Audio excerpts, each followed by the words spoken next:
The Turner Manor sat atop a windswept hill on the outskirts of Chicago, a sprawling monument of limestone and glass that looked more like a fortress than a family home. To the outside world, it was an architectural masterpiece, a testament to Alexander Turner's status as the city's most visionary builder. But inside, the air was perpetually still, as if the oxygen itself had been frozen on the day Isabella Turner's heart stopped beating. For 4 years, 6 months, and 18 days, the house had been governed by a ritual of silence. Alexander Turner, a man whose presence usually commanded rooms and dictated the skylines of major metropolises, had become a ghost within his own walls. He woke at 4:30 a.m., swam 60 laps in a pool that tasted of chlorine and loneliness, and left for his office before his 80-year-old daughter, Anna Allen, even opened her eyes. He couldn't look at her without seeing the phantom of his wife, the same tilt of the chin, the same inquisitive sparkle in the eyes that had unfortunately gone dark. Anna Allen was a child of shadows. Since the funeral, where she had stood in a black velvet coat and watched a mahogany casket disappear into the frozen earth, she hadn't uttered a single syllable.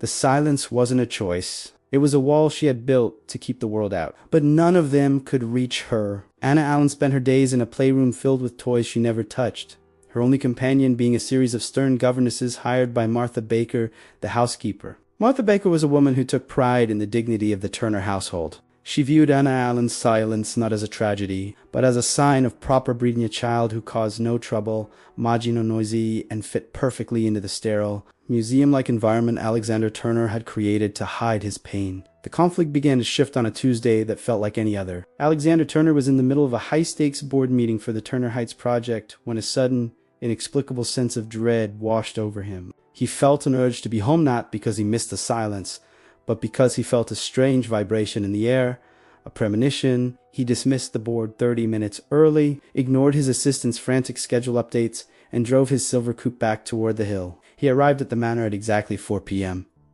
The gates hissed open, and the driveway felt unusually long. As he entered the foyer, the familiar scent of expensive floor wax and stale air greeted him, but as he moved deeper into the house, toward the kitchen, he heard something that shouldn't have been possible. It was a sound that belonged to a different life, a different version of the world.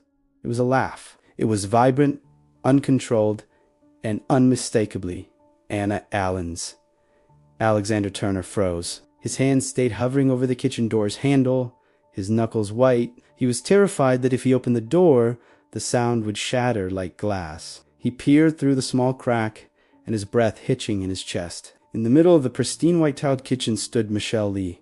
Michelle Lee wasn't like the other staff. Anna Allen had developed a crippling fear of fire and loud noises after the accident, and the doctors suggested a professional like Michelle Lee might help her feel safe. But today, Michelle Lee wasn't doing a safety drill. She was wearing a station shirt, her sleeves rolled up to reveal strong, capable forearms, and she had Anna Allen perched high on her shoulders. Michelle Lee called out, her voice ringing with a warmth that seemed to melt the very walls. "We're approaching the storm clouds, but the engines are holding steady." To Alexander Turner's utter disbelief, Anna Allen didn't just nod. She leaned forward, her tiny hands gripped tightly in Michelle Lee's hair, and she let out a squeal of pure, unadulterated delight. Michelle Lee began to spin, making a low humming sound like a propeller engine.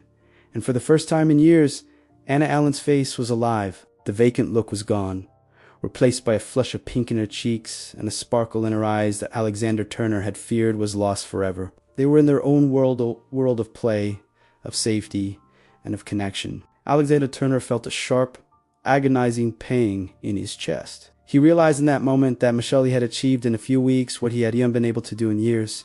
She had made his daughter feel like a child again. However, the beauty of the moment was quickly soured. Martha Baker appeared from the butler's pantry, her face a mask of cold fury. She hadn't seen Alexander Turner yet. The housekeeper hissed, her voice cutting through the joy like a razor. "What on earth do you think you are doing? Put that child down this instant. You are here to perform safety inspections and provide a professional presence, not to act like a common playground attendant. You are overstimulating her, and you are making a mess of this kitchen." Michelle Lee stopped spinning and gently, with incredible tenderness, lured Anna Allen to the counter. Anna Allen's smile vanished instantly, her shoulders hunching as she retreated back into her shell of silence. Michelle Lee stood her ground, her eyes meeting Martha Baker's with a quiet, fierce dignity. She was laughing, Martha Baker, Michelle Lee said softly, but firmly. She was being a little girl. Martha Baker's eyes narrowed, her voice dropping to a poisonous whisper. I have been the bedrock of this household since before you were born. Girl, Mr. Alexander Turner pays for order. He pays for decorum. He does not pay for a firefighter to play pretend and fill his daughter's head with noise. Alexander Turner chose that moment to step into the room, his presence immediately sucking the air out of the space. Martha Baker gasped, her demeanor shifting instantly to one of subservient concern. Mr. Alexander Tugner, you're home early. Alexander Turner ignored her. He looked at Anna Allen, who was staring at him with a look of profound longing. Then at Michelle Lee. Alexander Turner felt the first seeds of a massive conflict taking root, a conflict between the cold, safe order of his grief and the messy, vibrant life Michelle Lee represented. The days following Alexander Turner's early arrival were characterized by a strange, vibrating tension that seemed to hum through the walls of the Turner manor. Alexander Turner found himself caught in a perilous tug-of-war between his instincts as a father and his conditioned responses as a man of high society business. Every time he walked past the playroom and heard the low, melodic murmur of Michelle Lee's voice, often accompanied by the soft, rhythmic tapping of Anna Allen's crayons, or the rare, precious sound of her breathy laughter, a part of him wanted to throw open the doors and join them. He wanted to sit on the floor, shed the weight of his Italian wool suit, and remember how to play. But whenever he retreated to his study, Martha Baker was there.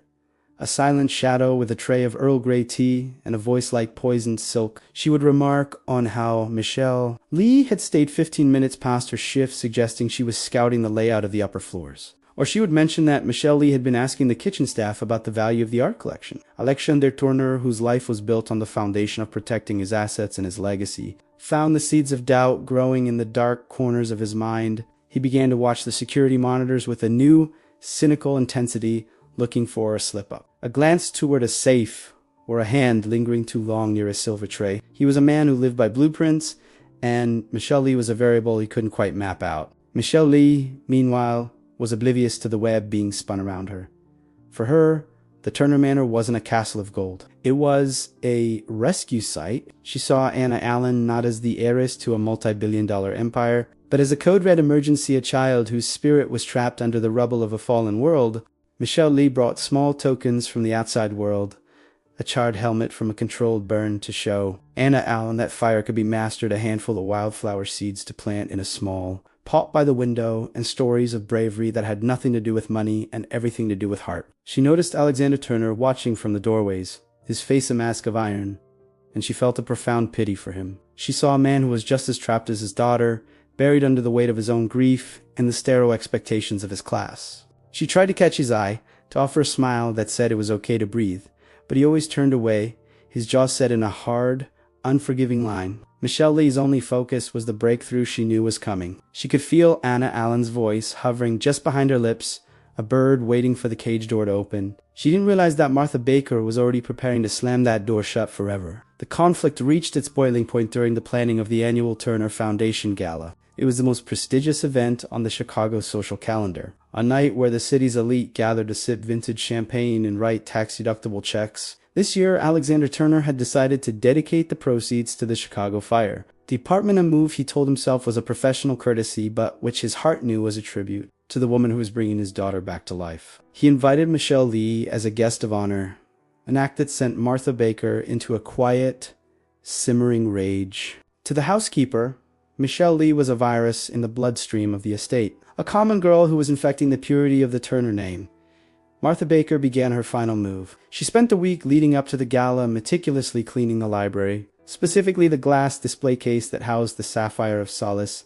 This was more than a jewel. It was a 50-carat cornflower blue sapphire set in platinum, the very necklace Alexander Turner had placed around Isabella's neck on the night he proposed. It was the physical manifestation of his greatest love and his greatest loss. On the night of the gala, the manor was transformed into a sea of black ties and silk gowns. The air was heavy with the scent of 7,000 imported lilies and the nervous energy of the city as power brokers. Michelle Lee arrived in a navy blue dress she had bought on sale, her calloused hands looking out of place against the delicate fabric. She felt like an imposter, but when she saw Anna Allen, dressed in a matching blue gown, her hair finally free of the tight, severe buns Martha Baker usually insisted upon, Michelle Lee's nerves vanished. They spent the early part of the evening in the sunken garden, away from the prying eyes of the servant. Michelle told Anna Allen stories about the stars, pointing out the constellations that sailors used to find their way home. For a few hours, the world was perfect. But inside, the trap was being sprung. Martha Baker had waited until the catering staff was at their busiest, the kitchen a blur of activity. She entered the library, her movements practiced and invisible.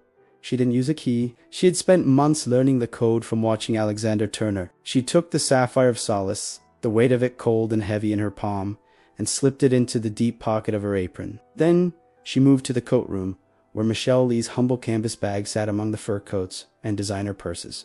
With a flick of her wrist, the necklace disappeared into the bag SC's side pocket. The climax of the evening was supposed to be Alexander Turner's speech. He stood on the grand staircase, looking down at the crowd, his eyes searching for Michelle Lee and Anna Allen. He felt a sudden, rare surge of pride. But before he could speak, Martha Baker approached the microphone, her face a mask of theatrical horror.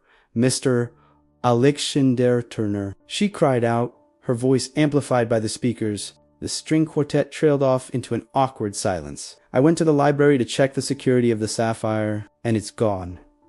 The room erupted in a low, frantic murmur. "Alexander Turner e Facey went payo." That necklace was his anchor to Isabella. He ordered the security team to lock the doors immediately. Martha Baker, acting the part of the devoted servant to perfection, pointed a trembling finger toward the coat room. "I saw her... Alexander Turner." I didn't want to say anything. I wanted to believe I was wrong. "But I saw Miss Michelle in the library earlier. She was acting so strangely, looking at the locks." The crowd parted like the Red Sea as the head of security marched toward Michelle Lee's bag. Michelle Lee stood frozen, her hand still holding Anna Allen's. She looked at Alexander Turner, her eyes pleading for him to say something to defend her. But Alexander Turner was looking at the empty space where the necklace should have been, his mind flooded with every doubt Martha Baker had ever planted. When the security guard reached into Michelle Lee's bag and pulled out the Sapphire of Solace, the light reflecting off the stones felt like a physical strike to Alexander Turner's heart. The collective gasp of 1,500 people was deafening. I didn't take that," Michelle Lee whispered, her voice trembling. "Alexander Turner, you know me." But the evidence was there, glittering in the guard's hand. Alexander Turner felt a hot, blindy rage, a mixture of grief for his wife's memory, and a deep, agonizing embarrassment for having let himself be fooled by a common girl. "Get out," Alexander Turner said, his voice a low, terrifying growl that carried through the silent hall. "Take your things and leave this house." The humiliation was visceral. Michelle Lee was escorted through the gauntlet of judgmental stares, her head held high even as tears blurred her vision. She was pushed out into the Chicago night, where a sudden, violent thunderstorm had turned the sky into a bruised purple. As the heavy mahogany doors slammed shut behind her, a sound tore through the manor that silenced every guest. It was Anna Allen. She had broken free of Martha Baker's grip and was standing at the top of the stairs, her face contorted in a mask of pure, raw agony. "Michelle," she screamed. The voice was ragged, the vocal cords strained from years of disuse, but the word was unmistakable. It was a cry of abandonment, a plea for the only person who had seen her as a human being instead of a tragic monument. Anna Allen collapsed onto the marble steps, sobbing with a violence that shook her small frame, repeating Michelle Lee's name over and over. Alexander Turner stood at the bottom of the stairs, the sapphire necklace clutched so tightly in his hand that the metal bit into his skin. He had his treasure back, but as he watched his daughter's first words become a scream of heartbreak, he realized he had just lost everything that actually mattered. The weeks that followed the disastrous gala were a descent into a private, hellish winter that no amount of money or architectural brilliance could fix. The Turner Manor, once merely cold, now felt like a tomb that had been prematurely sealed. Anna Allen had not only returned to her silence, she had retreated into a state of semi-consciousness, a psychological fugue that terrified the medical professionals Alexander Turner had brought in. She lay in her bed, her small frame becoming more skeletal with each passing day, her eyes fixed on a spot on the wall that only she could see. She refused to eat, she refused to drink, and most heartbreakingly, she refused to look at her father. To Anna Allen, Alexander Turner was the man who had banished the only light she had known since her mother's death. He was the warden of her misery. Alexander Turner sat in his study for hours, the Sapphire of Solace sitting on his desk like a cursed object. It was cold, hard, and utterly meaningless. He had Isabella's jewelry, but he was watching their daughter die in slow motion. Martha Baker moved through the house with a quiet, terrifying efficiency, her face a mask of smug satisfaction that she barely bothered to hide. She had purified the household of the intruder, and in her mind, she had won. But Alexander Turner was a man built on foundations, and he knew when a structure was rotting from within, the down Michelle had planted with her final, tearful gaze wouldn't stop growing. It nagged at him during the sleepless nights. It screamed at him every time he saw the vacant look in Anna Allen's eyes. One Tuesday night, driven by a desperate, jagged instinct, Alexander Turner bypassed the security team and went into the server room in the basement. He didn't want to report. He wanted the raw, unedited truth. He sat before the wall of monitors and began to rewind the footage from the night of the gala, his hands shaking as he operated the controls. He watched the library. At 7:20, he saw himself leave. 3 minutes later, the heavy oak door creaked open. It wasn't Michelle Lee. It was Martha Baker. He watched his blood turn into ice as the housekeeper walked straight to the display case. She didn't fumble. She moved with the confidence of someone who had done this 100 times. She took the sapphire, wiped the glass with her apron to remove any traces of her touch, and vanished. He then switched to the coat room camera. He watched as she leaned over Michelle Lee's humble bag, her face twisted in a look of such pure, concentrated malice that Alexander Turner felt a physical wave of nausea. She slipped the necklace inside and then smoothed the fabric of the nearby fur coats as if she were doing her job. The fury that erupted in Alexander Turner was unlike anything he had ever felt, a cold, surgical rage that cleared the fog of his grief in an instant. He didn't call the police immediately. He wanted to see the light of her deception go out with his own eyes. He marched to Martha Baker's quarters and kicked the door open, the sound echoing like a thunderclap through the silent house. When he threw the tablet onto a bed, showing the grainy footage of her betrayal, the housekeeper didn't cry or beg. Instead, the mask of the loyal servant fell away to reveal a bitter, classist monster. She stood tall and spat her words at him like venom. "I did it for you, Alexander Turner. I did it for this house. You were letting that common girl, that gutter-born firefighter, ruin everything Isabella built. She was a noise. She was chaos. She didn't belong in these halls. And neither did the version of Anna Allen she was creating." Alexander Turner grabbed her by the arm, his voice a low, dangerous vibration. "You didn't give me order. You gave me a graveyard. You took the only person who could save my daughter, and you tried to destroy her life for the sake of your own warped sense of control. You have 10 minutes to take whatever you can carry. If you are on my property after that, I will not only prosecute you for the theft, I will spend every cent of my fortune ensuring you never hold a job in this city again." He watched her leave, a small, shriveled woman carrying a single suitcase, disappearing into the dark. But the victory felt like ashes in his mouth.